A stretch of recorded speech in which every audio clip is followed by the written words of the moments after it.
This ABC15 Flash Briefing is sponsored by Sanderson Ford. All roads lead to Sanderson Ford. Hello everyone, I'm Mark Thompson with your top stories from ABC15 Arizona.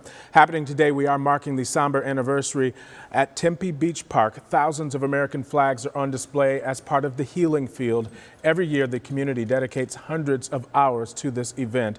And later this morning, there's going to be a candlelight vigil to honor those fallen.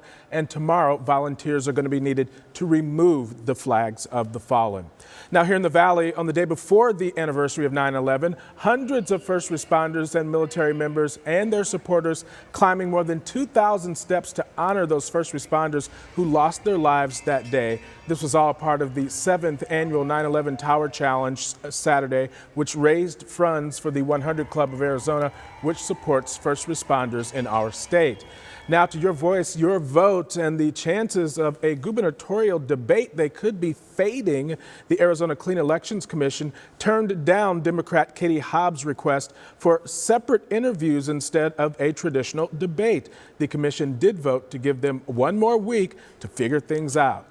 Conversations of retirement, they're bound to happen at some point, and if you are thinking of where to retire, one Valley city made the top 10 list. Scottsdale came in at number 7 of a list of 182 best and worst cities to retire in. The list was made by Wallet Hub, and it was determined by affordability, activities, quality of life, and health care.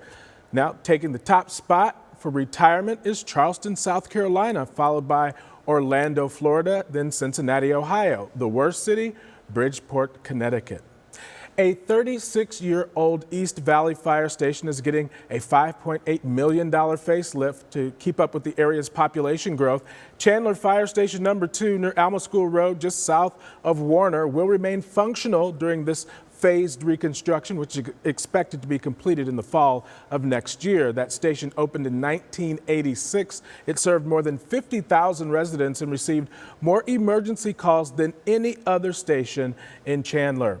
Tracking prices at the pump for you right now. Gas prices rising slightly across the state as the national average of prices continue to drop. The average for Arizona, however, sitting at $3.99 for the past couple of days. The city of Tucson, 40 cents cheaper than that at $3.56. The national average right now is $3.72 a gallon. That's according to AAA. And they say prices may be up because of the rising demand that we saw over Labor Day weekend.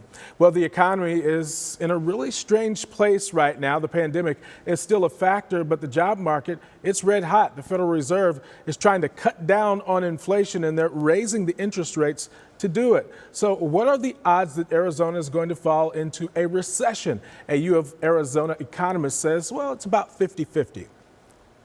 We don't see a lot of going out of business, huge flash sales at this point, which usually show up when things are slower.